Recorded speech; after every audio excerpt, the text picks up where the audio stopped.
What made that character so attractive is because he wasn't part of the ensemble group. The ensemble group, which had been really the backbone of this sort of drama since the 50s, by the 80s is beginning to look much less attractive. And so all of these series that were once about these tightly bonded groups of people all become stories about one maverick individual with a prickly relationship with the ensemble group, which once would have been the place where your loyalties lay. The 90s seemed to bring an end to the creation of cop shows about community policing.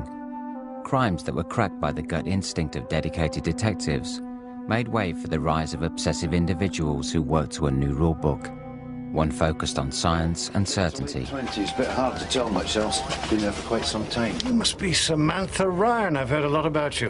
Why aren't you wearing your overalls? Well, didn't seem a lot of point. I was in and out in a jiffy. Well, surely the point is you could have contaminated a crime scene.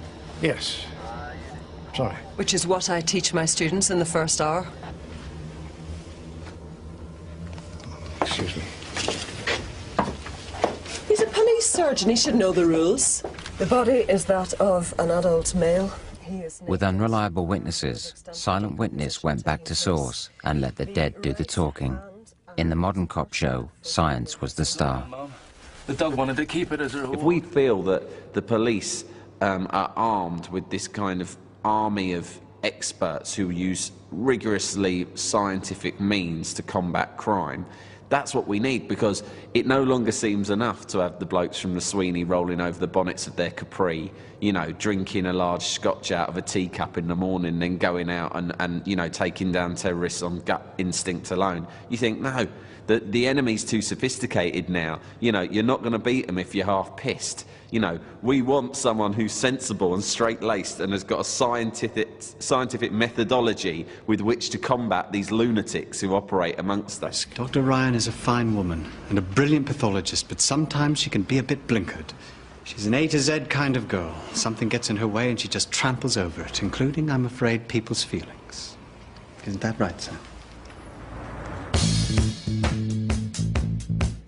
A former police constable in the 70s and 80s, Silent Witness creator Nigel McCreary used the police procedural to explore the need for scientific certainty in cracking crime. Past experience proved invaluable. I remember even the latter part of my service was the late 80s. It was becoming increasingly difficult to get convictions through confession because criminals, you know, unless they were lowbrow, knew what they were doing. They were sort of saying, they would sit there and you could talk to them, they either wouldn't answer you or they'd lie, or the solicitor would tell them not to say anything, or whatever it happened to be.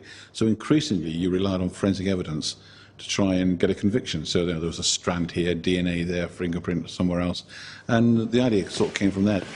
If we let him out again, he'll kill again. We'll have to find something to keep him in.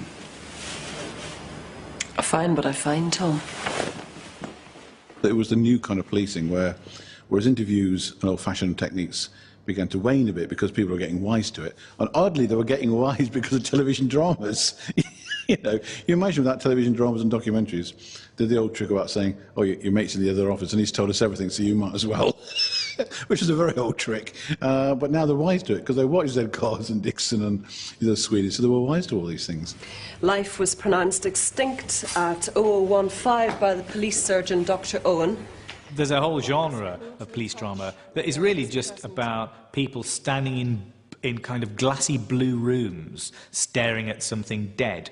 And the writers have to come up with all sorts of unlikely and extraordinary ways to get these backroom people out to the crime scene, out into the community, places where they actually would not be allowed to go on the whole. You cut up my friend, Doctor. You shouldn't be talking to me. I want to talk to you. I could be an expert witness in a murder trial, your murder trial. I won't tell anyone. Did you kill Mark James?